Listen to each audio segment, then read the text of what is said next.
자, 두 번째 작품으로 여러분들이 봐야 될 게 지금 사미인곡이라는 작품인데, 정철입니다. 정철.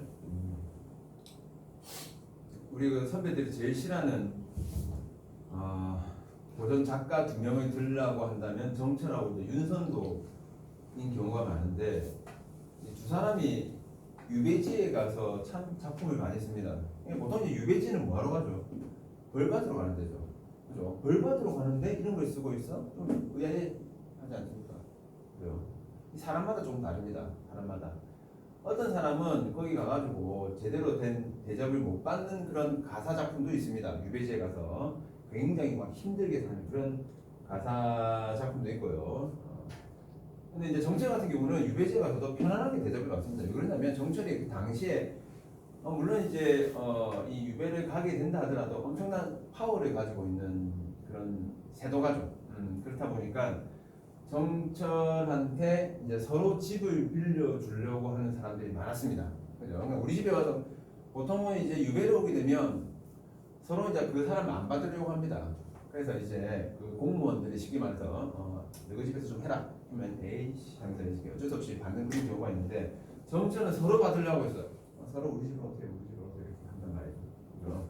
그 이유 중에 하나가 정철이 이제 다시 복귀를 하게 되면 엄청난 혜택이 따르다는 거죠. 엄청난 혜택이. 그래서 실제로 그 유배를 묵었던 그 집에 가면 주인은 차라리 밖에서 자고, 그죠? 정철은 방 안에서 자고, 이상한 그런 경우가 많았습니다. 그리고 이제 굉장히 편안하게 있다고 하는 거죠. 편안하게 있으니까 당연히 뭐야? 임금을 또 생각하는 그런 마음들이 자꾸 커지게 되겠지. 그래서 정철 작품들은 대부분 다 보면 임금에 대한 충성심, 사랑, 그리움 이런 것들을 노래하는 내용들이 많이 등장할 수밖에 없습니다. 물론 자기가 다시 복귀했을 때는 자신을 돌봐줬던 그 유배지, 그 집에 뭐 밭도 생기고 소도 생기고 뭐 이런 경우가 많았다는 거죠. 그죠? 윤선도 같은 경우는 집이 어마무시하게 부자입니다. 아예 그냥 조선에서 내로라는 그런 부자이기 때문에 윤선도도 별 어떤 까딱 없이 그렇게 잘 지냈죠. 그래서 시를 또 많이 쓰게 되는 것이고, 이제 자, 이 사미인곡이 쉽게 말해서 1편이라고 생각하시면 되고요. 예. 에어컨 끌 수 있어요. 뭐라고요? 에어컨 끌 수 있어요. 에어컨 끌 수 있냐고? 춥죠? 춥습니다.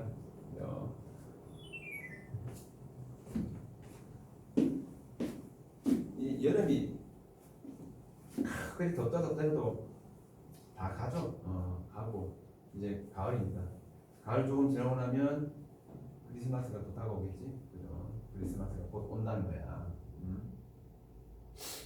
밤에는 감기 조심하십시오. 감기 조심하시고 코로나도 조심하시고. 이제 코로나가 사라질까?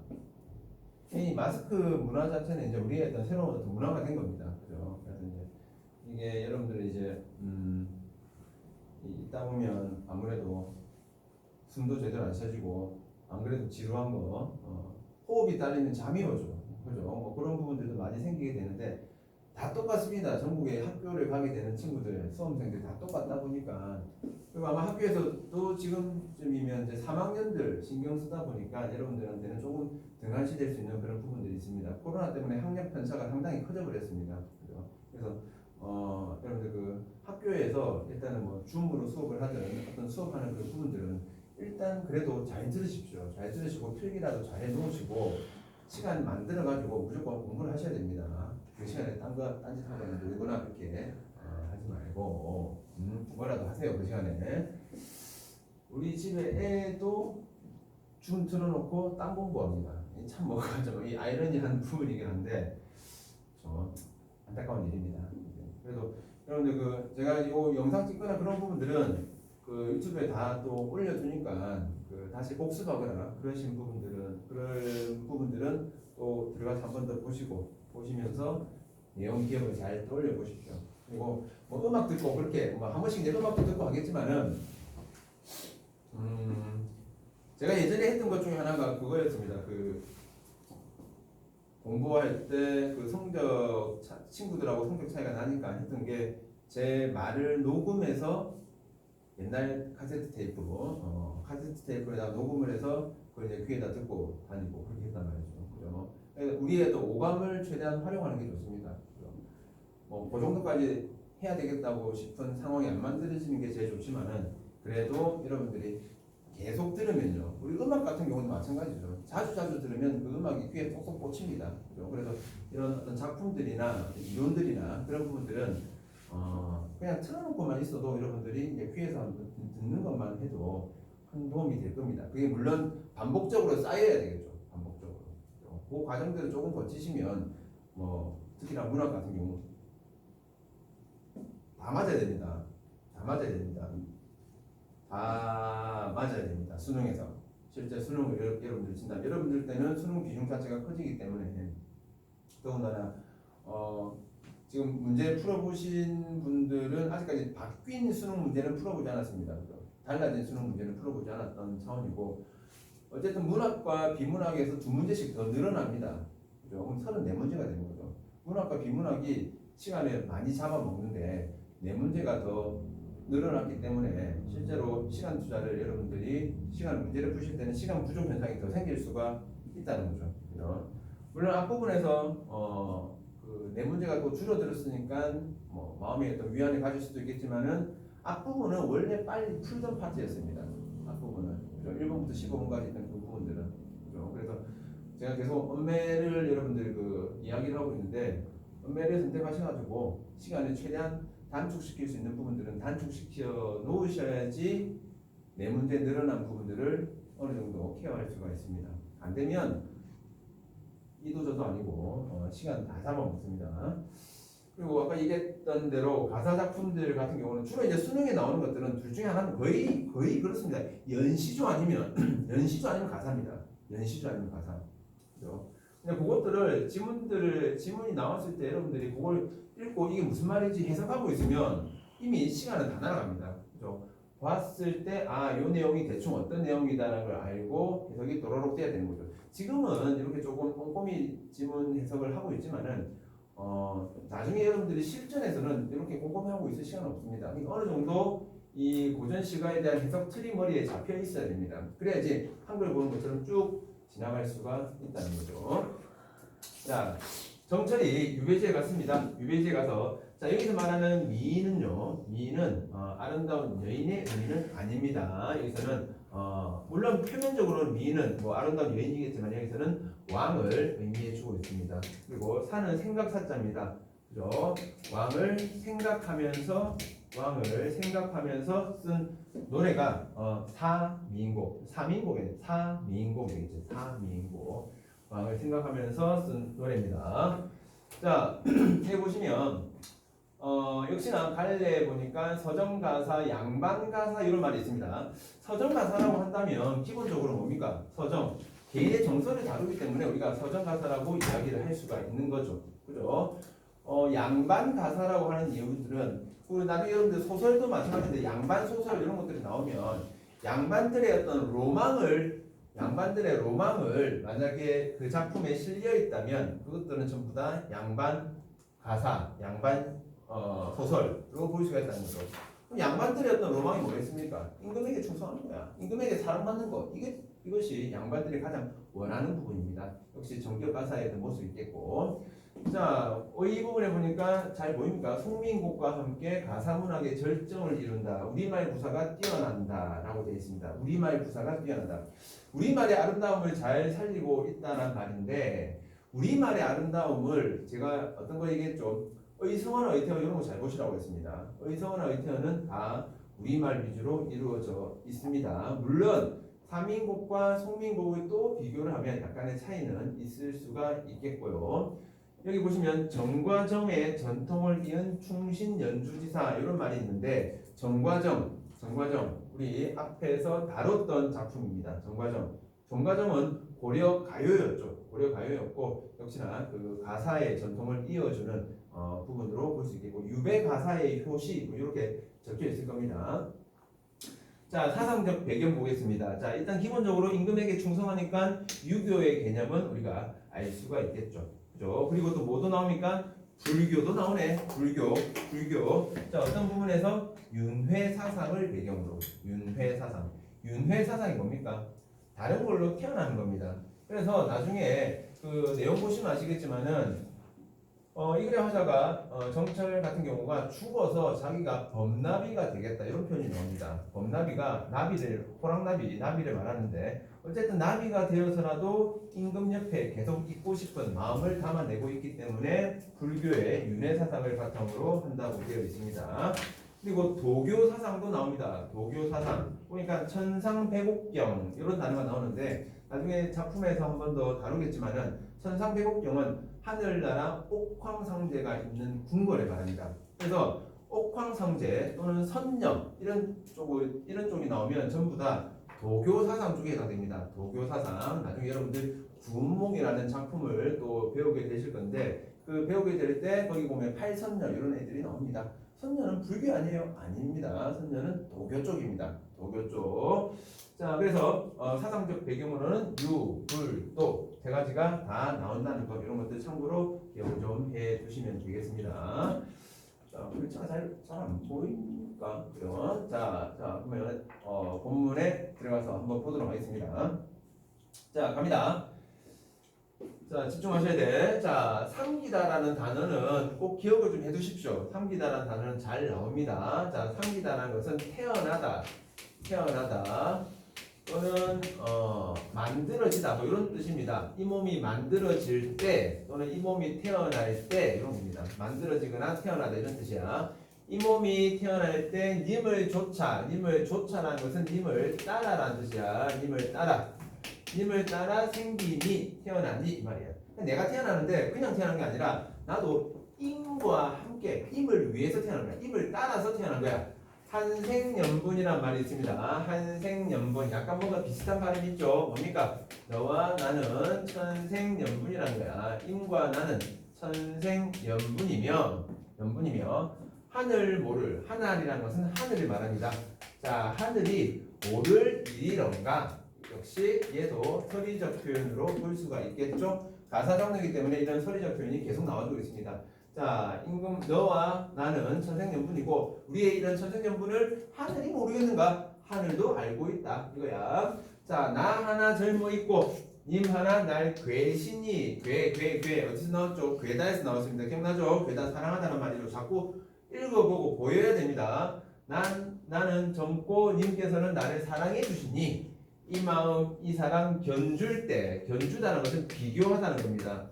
이 마음 이 사랑을 비교할 때가 노여 없다 전혀 없다 이거죠. 한때 과거에는 서로 나도 아주 젊고 예쁘고 님께서도 나를 사랑해 주시고 그래서 이 마음과 이 사랑을 비교할 때가 전혀 없다. 아주 잘 지냈다 요겁니다. 자, 그 다음 여기 글자가 많으면 마음이 답답해지죠. 금방 갑니다. 평생 원하여대. 자, 평생 원하기를 한데 내자 어디서 나왔을까? 여다에서 나왔습니다. 여다 뭐죠? 살자 그거야. 살자 이 말이죠. 자, 평생 원하기를 함께 살자 하였는데 이 말이야.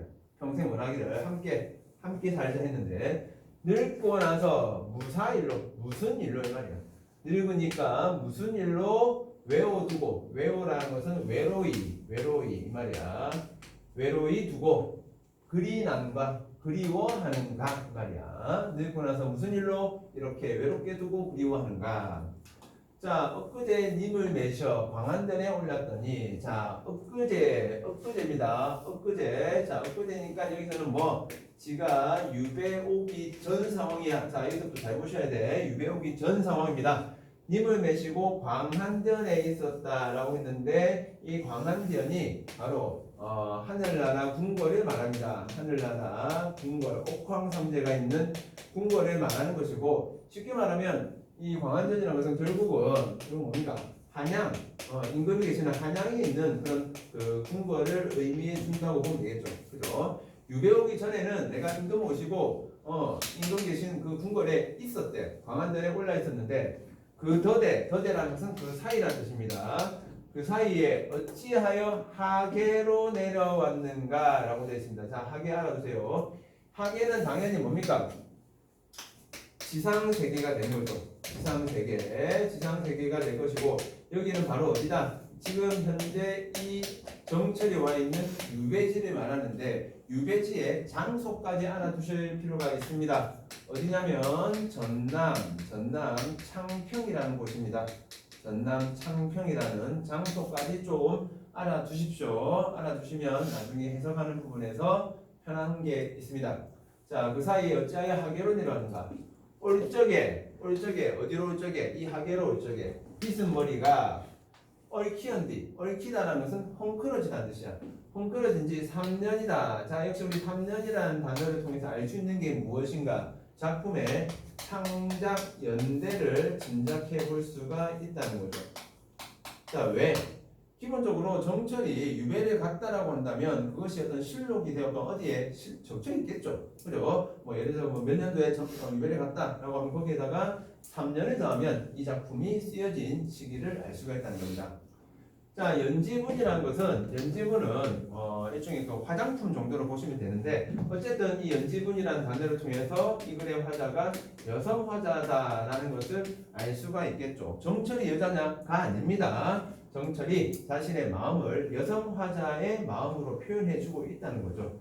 연지문이 있지만은 누구를 위해서 고이할고 곱게 하겠는가, 예쁘게 하겠는가 이런 말이야. 마음에 맺힌 시름이라는 것은 뭐 서러움, 근심 걱정 이런 걸로 보세요.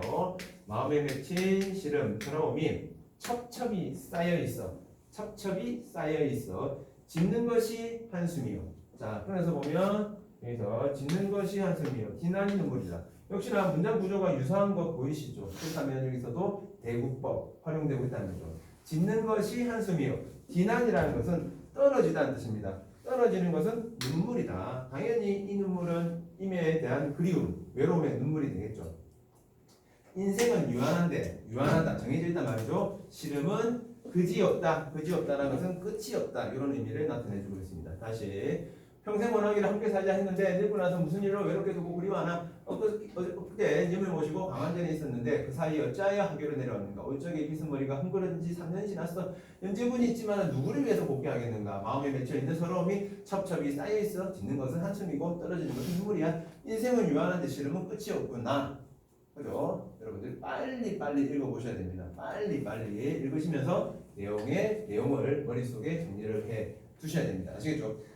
빨리 읽으십시오. 집에서 소리 내서 한번 읽어보세요. 몇 번만 읽으시면 저처럼 빨리 할 수 있습니다. 알겠죠? 몇 번만 해보세요. 그리고 삼인곡, 성민곡 이런 애들은 계속 나옵니다. 또 나옵니다. 그죠? 2학년 때 여러분들 문학 배울 때 또 나옵니다. 그죠? 계속 나올 거고 물론 여러분들 9월, 11월도 모의고사 칠 때도 또 나올 수도 있는 부분이고 가사의 가장 기본되는 가사 장르이기 때문에 해석을 요 작품에 대해서 정확히 좀 알아두셔야 돼. 자, 무심한 세월은 물 흐르듯 하는구나.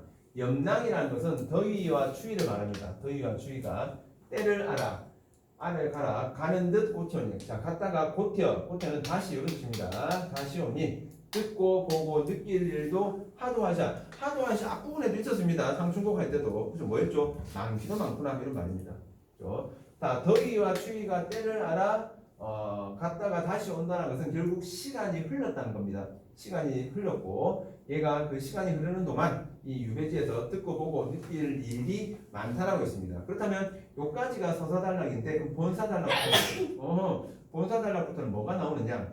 얘가 봄, 여름, 가을, 겨울에 듣고 보고 느낀 거에 대해서 이야기합니다. 듣고 보고 느낀 거. 자, 그래서 본사 들어갈 건데 본사 들어가기 전에 미리 우리는 정해놓고 가겠습니다. 자, 봄. 자, 이걸 하나 적어놓고 미리 할게요. 자, 화자가 임에게 봄에 뭔가를 보내고 여름에 뭔가를 보내고 가을에 뭔가를 보내고 겨울에 뭔가를 보냅니다. 어떻게 보면 이 작품에서 가장 큰 핵심이라고 할 수 있는데요. 봄에는 화자가 임에게 뭘 보내느냐? 매화를 보냅니다. 여름에는 화자가 임에게 옷을 보냅니다. 가을에는 청광, 푸른 달빛을 보내고요. 겨울에는 양춘, 따뜻한 봄의 어떤 따뜻함을 보낸단 말이죠. 그렇다면 우리가 배웠습니다. 매화라는 것은 매화는 우리가 뭘 나타내죠? 매화는 지조와 절개였죠. 지조와 절개, 즉 봄에 매화를 임에게 보내면서 지조와 절개를 다짐하는 부분. 옷을 보냅니다. 옷은 뭡니까? 그냥 임에 대한 사랑 정도로 보세요. 임에 대한 사랑을 보여주고 있는 부분. 자, 청광을 보내는데 청광은 어두운 곳을 밝혀달라는 차원에서 선정을 기원하는 겁니다. 선정 기원. 자, 선정이라는 단어 처음 듣는 친구들 알아두세요. 선정이라는 것은 바른 정치라는 뜻입니다. 바른 정치를 기원한다. 양추는 역시나 임에 대한 어떤 사랑을 의미해 준다. 자, 포인트입니다. 요 포인트는 반드시 기억을 해 놓으셔야 됩니다. 그리고 이것들이 결국 봄에서 가을로, 겨울로 가니까 역시 얘는 뭐다? 시간의 흐름에 따른 시상 전개가 이루어진다라는 것도 우리가 예상할 수 있겠습니다. 이 내용은 기본된 내용이니까 기억을 꼭 해둘 수 있도록 하시고요. 자, 그렇다면 기억하십시오. 자, 봄부터 갑니다. 자, 동풍이 건듯 잠깐. 자, 동풍은 봄바람을 말하겠죠. 봄바람이 잠깐 불어서 적설 흰 눈을 헤쳐내니 창밖에 심은 매화가 나왔습니다. 매화 두세 가지 피었구나 라고 했습니다. 두세 가지 피었구나. 자, 가뜩 냉담한데, 아주 냉담하다는 것은 차갑다 이거야. 차가움을 나타냅니다. 냉기 이런 것처럼 아직까지 봄이 되었지만 차가운 기운이 남아있는 거야. 가뜩 냉담한데 암향은 무슨 일인가? 자, 이 암향은 매화의 향기입니다. 매화의 향기. 그죠? 자, 즉 현실에 어떤 그 차가움이 있지만은 차가움 속에서도 얘는 매화의 어떤 은은한 향기가 퍼지고 있더라는 거죠. 그죠? 자, 그다음 황혼의 조차는 따라와 이거야. 달이 따라와서 벼마태라는 것은 베개를 말하는 베개. 베개 밑을 비추니 느끼는 듯 반기는 듯 님이신가 아니신가. 자, 뭘 보고? 자, 여기 봐. 달을 보고 달이 베개 밑을 내가 자고 있는 베개 밑을 비추고 있어. 근데 그 달이 보니까 느끼는 듯 반가운 듯 님이신가 아니신가. 뭘? 달을 보고 님이신가 아니신가를 했단 말이야. 그럼 달은 누군데? 왕을 의미해 준다고 봐야 되겠네. 달은. 그래서 저 매화를 꺾어내어서 님 계신데 보내고 싶다. 님이 너를 보시고 너가 누군데? 매화죠. 매화를 너라고 표현하고 있습니다. 당연히 무슨 법? 어인법을 써주고 있는 것이고 님이 너를 보고 어떻다 여기실까라고 되어 있습니다. 자, 봄은 뭐 간단합니다. 봄에서는 여러분들 매화 또는 암향 또는 달 이 정도의 의미만 봐주시면 되겠습니다. 간단한 거. 자, 그다음 여름 갑니다. 자, 꽃이 지고 새 잎이 나니라고 했습니다. 꽃이 지고 새 잎이 나니 녹음이 깔렸는데라고 했는데 이 녹음이라는 것은 일종의 뭐 나무의 어떤 푸르름 같은 걸 녹음이라고 보시면 됩니다. 나위 정막하고 추막이 비었다. 자, 나위라는 곳이 정막하고 추막이라는 곳이 비어 있다라고 했는데 이건 뭐냐면요. 일종의 나위하고 정막은 한마디로 비단 휘장 커튼 안 정도로 보시면 됩니다. 그러니까 침대 옆에 있는 비단 휘장들을 말하는데 이 안이 정막하다는 것은 감각으로 따지면 청각이죠. 비어있다는 것은 감각으로 따지면 시각입니다. 원래대로 한다면 이 침대 안에는 누가 같이 있어야 돼? 임이 있어야 되는 거야. 그죠? 좀 야하긴 한데 임이 있어야 되는데 임이 없어. 그죠? 임의 어떤 임의 부재 상황에 따른 어떤 그런 외로움 이런 것들이 있겠죠. 자, 이런 것들을 역시나 뭘로 감각적으로 형상화 시켜주고도 있다는 겁니다.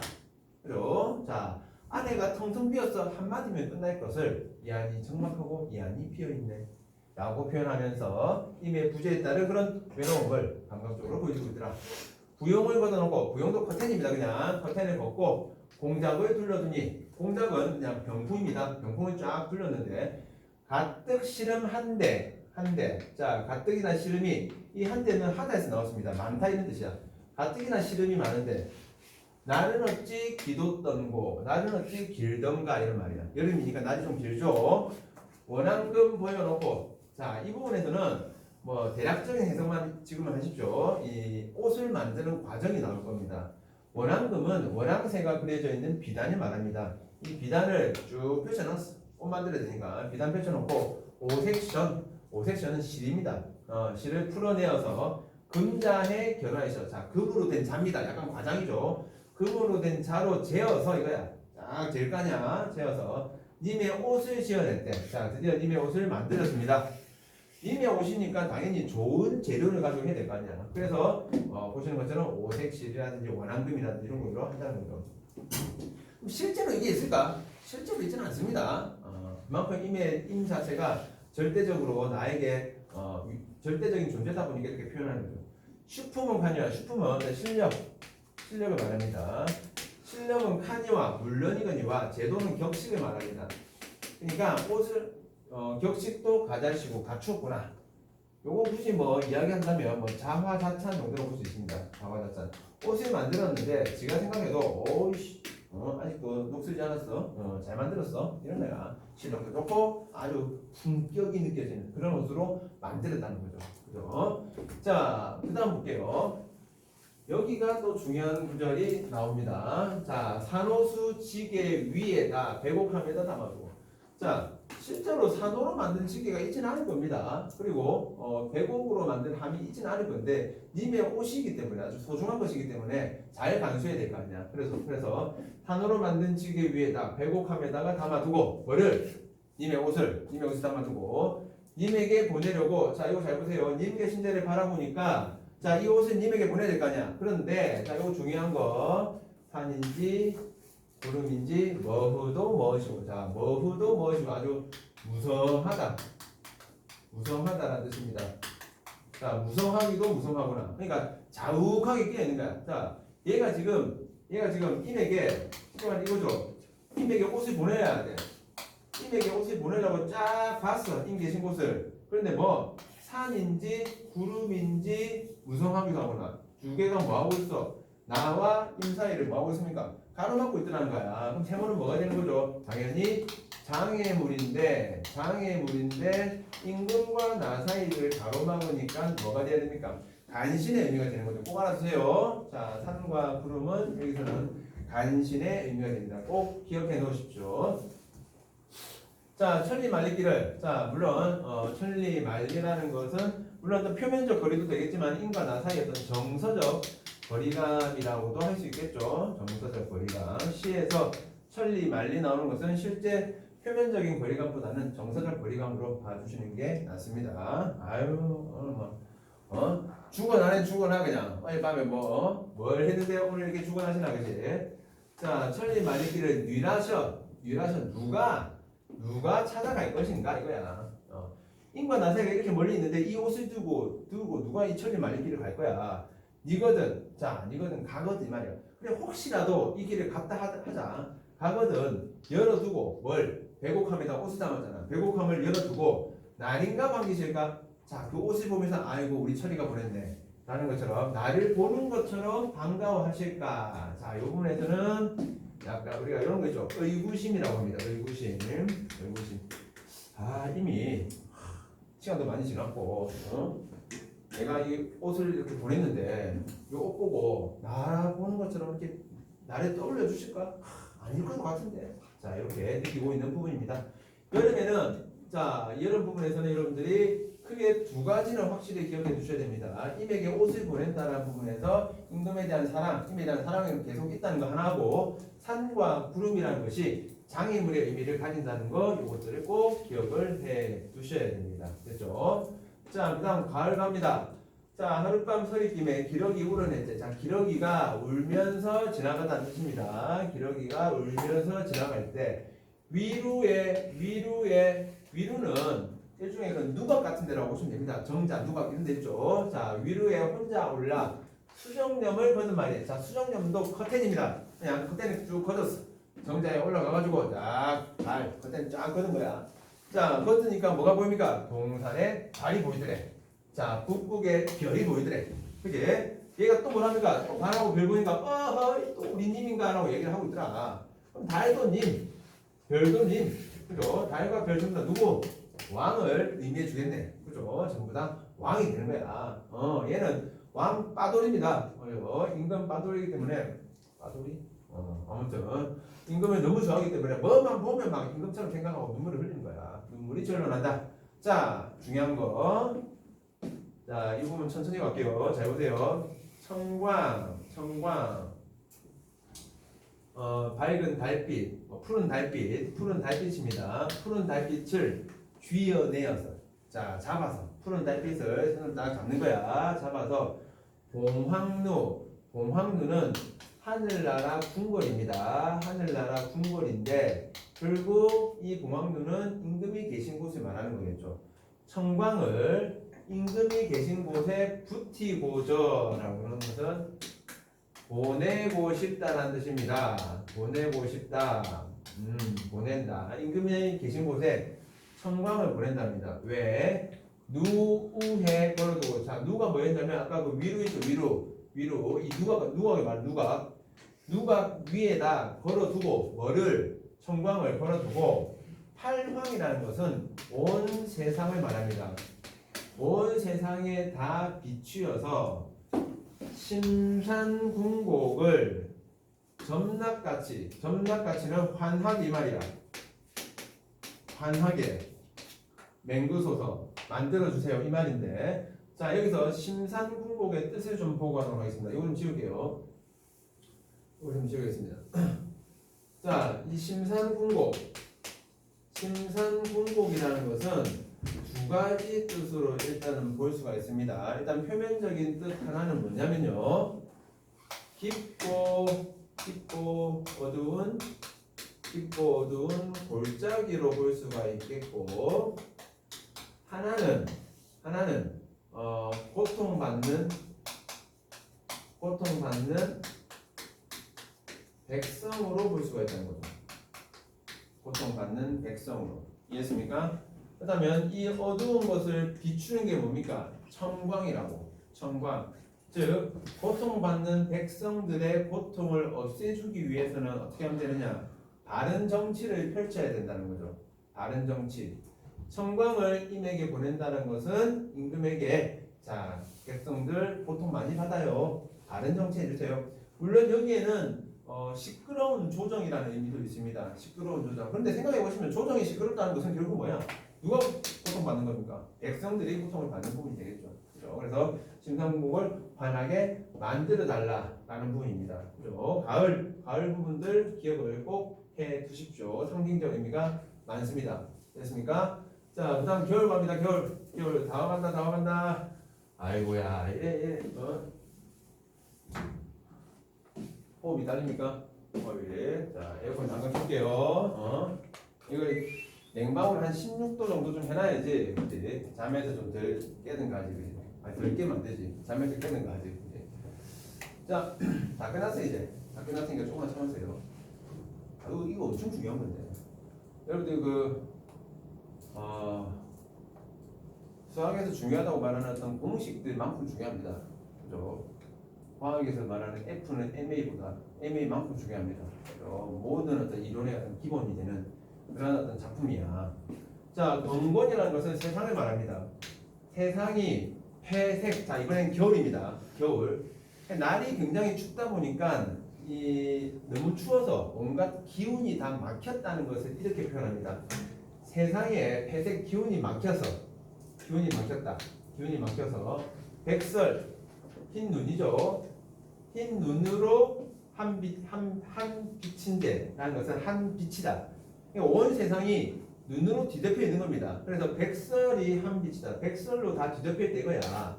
사람은 카니와 물론이거니와 날새는 날 짐승을 말합니다. 얼마나 추웠으면 사람은 물론이고 이 짐승들도 그시어 있다는 것은 안 움직인다는 겁니다. 움직임이 없다는 거야. 자, 여기 보세요. 쇼샹남반이 나오는데 쇼샹남반. 자, 이 쇼샹남반이라는 것은 이렇게 보세요. 일단 여기는 중국 지명입니다. 중국 지명.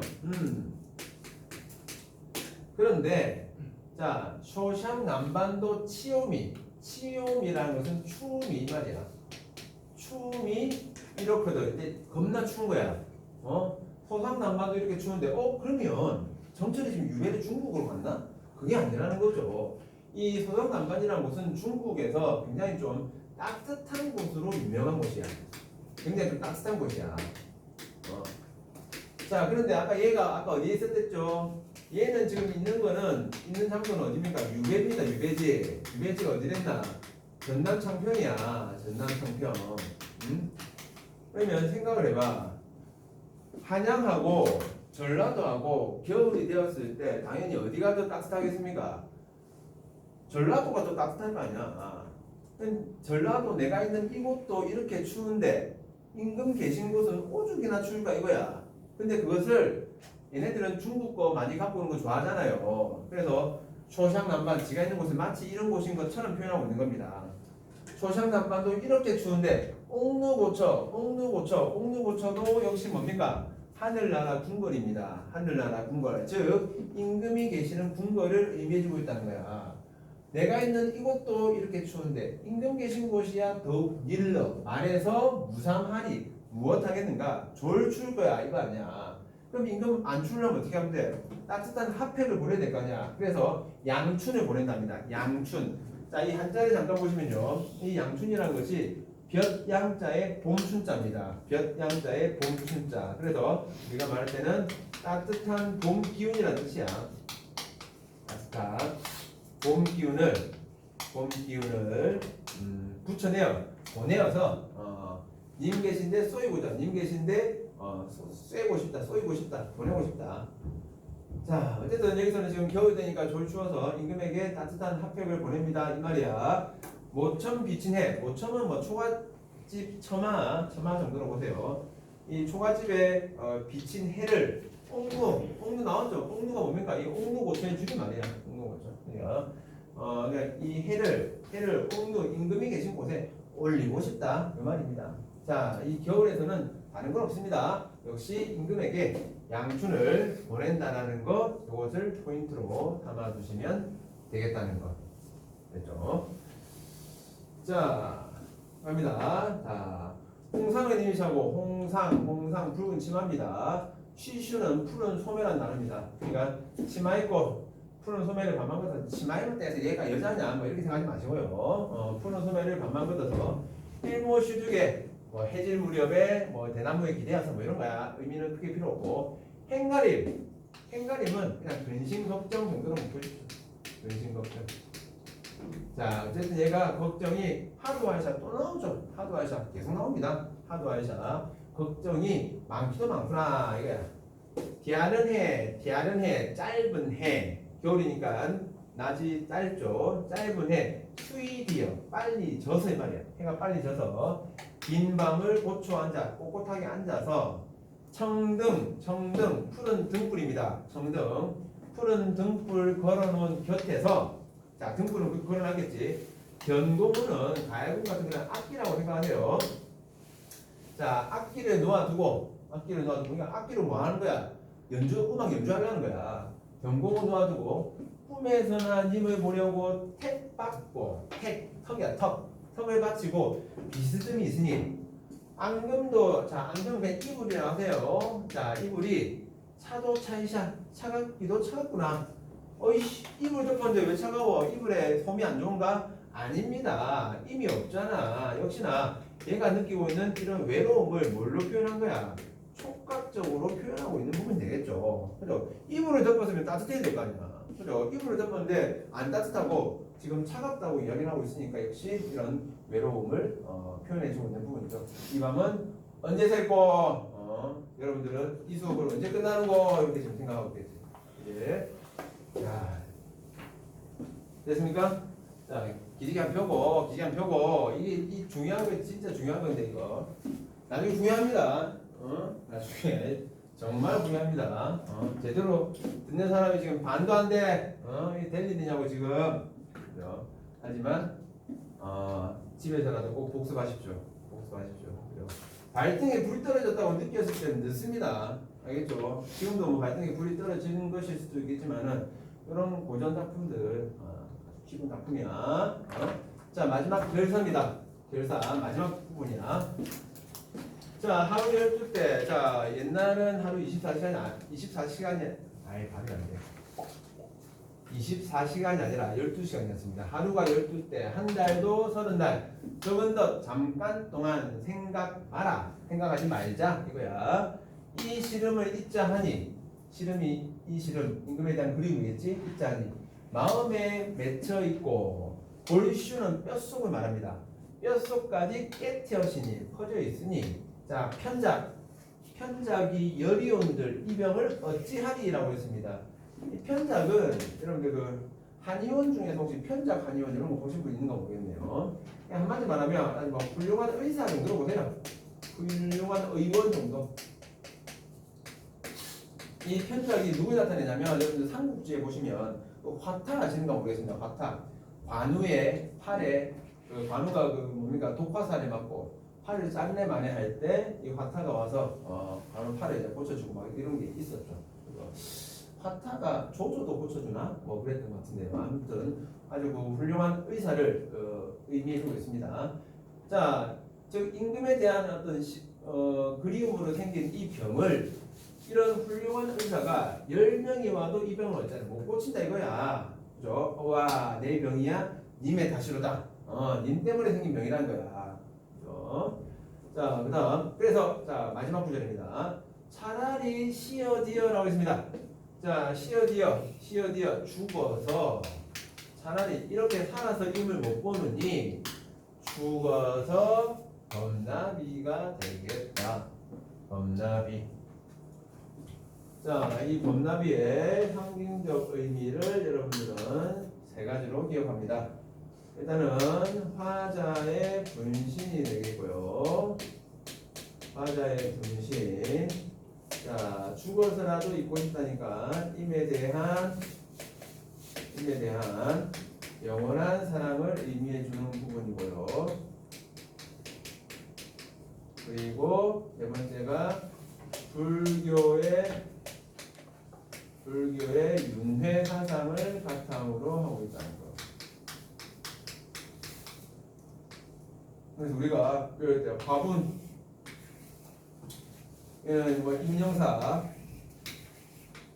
이거는 불륜은 불륜이 아닌데 아무튼 화분이고 임명사고 불륜입니다. 다음에 범나비 나오면 딱 이렇게 기억을 해두십시오.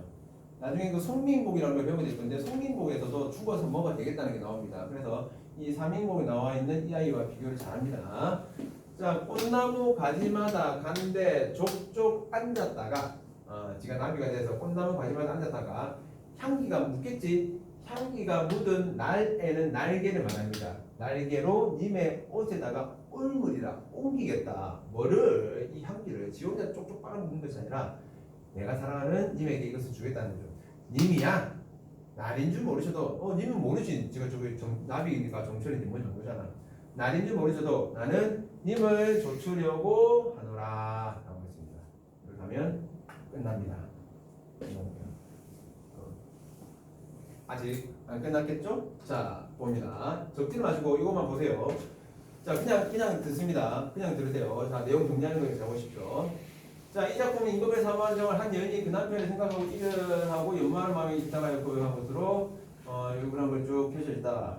자, 서사모사 결사로 이루어져 있다. 뭐 그대로 뭐 보면 되는 겁니다. 그러니까 여기서는 일단 임금을 사모하는 정을 여인이 남편을 사랑하는 그런 마음으로 표현하고 있다 이런 말이고, 그리고 보시다시피 저기 뭡니까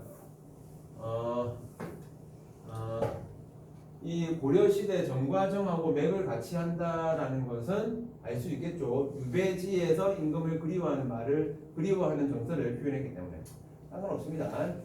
자, 1998년 문제 수 보이십니까? 몇 번 문제 있죠? 65번입니다. 65번. 여러분들 지금 몇 문제죠? 45문제죠. 그때는 90분이었습니다. 90분이었나 100분이었나 기억이 안 나네. 근데 65번까지 있습니다. 65번까지. 지금은 20문제나 줄었습니다. 엄청 줄었죠. 그 시간에 비해서. 왜 줄었을까? 문제가 졸 어려워가지고 수능 칠 때 1교시 끝나고 뛰내리는 애들이 많았습니다. 뛰내리는 거. 정말 이해됩니까? 이미 수능이 망했거든. 우리 때는 이때만 하더라도 뭐 학종 이런 것들에 대한 개념이 잘 없습니다. 없고 뭐 내신 큰 개념이 없습니다. 그러다 보니까 수능으로 한 방으로 이제 대학을 가게 되는데 이미 1교시에서 가라마신 거야. 그죠? 1교시가 국어인데 가라마시다 보니까 이게 답이 안 뜨는 거죠. 생각해보세요. 1교시 망했는데 2, 3, 4교시에 쎄빠지게 한타 해봐야 머릿속에 계속 나는 좀 됐다 이 생각밖에 안 듭니다. 그러다 보니까 1교시 끝나고 많이 뛰어내립니다. 그래서 그때부터 뒤에부터는 문항수를 줄이기 시작하고 난이도를 낮추기 시작합니다. 국어를. 그래서 국어에는 침체기가 한때 있습니다. 2000년도 초반부터 해가지고 그때는 국어가 정말 쉬웠다는 거죠. 정말. 다 그때 선배들이 이렇게 자신의 몸을 희생하셔가지고 그렇게 되신 거야. 65번까지 있습니다. 여러분 아마 보다 보면 쓰러질 거예요. 자 아무튼 옛날 문제입니다. 옛날 문제인데 이거는 제가 볼 때는 뭐 내신용으로도 충분히 좋은 문제이기 때문에 제가 넣어두었습니다. 자 역시 저하고 수업하실 때 복습 많이 하신 분들은 이 말 기억이 나실 겁니다. 대상을 주관적으로 변용하고 있다라고 했습니다. 자 요 시조 많이 봤죠. 황진이 시조입니다. 동짓달 기나긴 밤 한허리 베어내어. 자 요게 포인트였죠. 요게 자 유사한 변용이 이루어진 대상을 찾으라고 되어 있습니다. 자 일단 머릿속으로 생각합니다. 자 10초 드립니다. 10, 9, 8, 7, 6, 5, 4, 3, 2, 1, 땡. 몰랐습니까? 자, 요 포인트에서 나타나죠.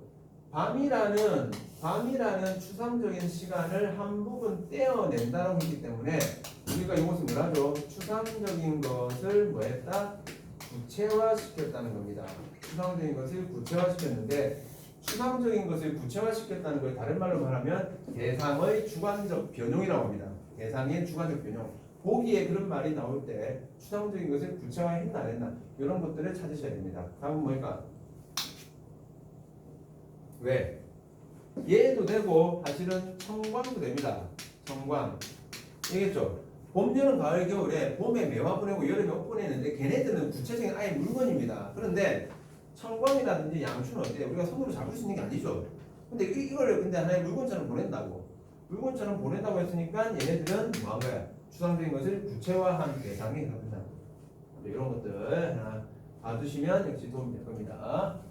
아하, 이거 2006년도 모의고사인데 이거는 이건 됐다. 이건 됐고, 자 이거 잠깐 보겠습니다. 이 문제도 잘 나오는데요. 자, 이거 잠깐 보십시오. 자, 동풍이 불었습니다. 자, 현실의 어떤 부분들을 확인을 하고 그 현실을 극복하기 위한 행위로 매화를 보낸댔어. 그렇다면 현실 자체는 자, 봐봐. 극복을 한다 했으니까 현실이 플러스인데 극복하지는 않을 거 아니야. 현실이 마이너스니까 극복은 하겠죠. 그죠? 그렇다면 이 봄에서 동풍이가 봄이지. 봄에서 현실이 마이너스임을 알려주는 시어가 뭐냐 이거죠. 여름에는 자 이런 상황이기 때문에 마이너스입니다. 이 마이너스를 극복하기 위해서 얘가 한 행위가 뭐냐 이거죠. 자, 다 쳤습니다. 10초 드릴게요. 10, 9, 8, 7, 6, 5, 4, 3, 2, 1, 땡. 형님 몇 번? 몇 번? 2번. 2번. 2번. 2번. 2번. 2번. 5번이 5번. 5번. 5번. 5번. 5번. 답은 5번이죠. 5번. 아직까지는 자, 암형이 일어나면 안 됩니다. 암형은 매화의 형이었다고. 암형은 매화의 형이니까 그냥 플러스입니다. 아직까지는 차가운 기운이 있기 때문에 냉담한데 이 냉담하지만은 얘는 임에게 매화를 보내죠. 힘이 없기 때문에 적막하고 비어 있습니다. 자, 그것을 극복하기 위해서 옷을 지어서 임에게 보냅니다. 사랑의 표현이 되는 부분입니다. 이런 것들을 잘 풀어보시면 된다는 겁니다. 됐습니다. 자, 일단 여기까지 해서 일단 3인곡도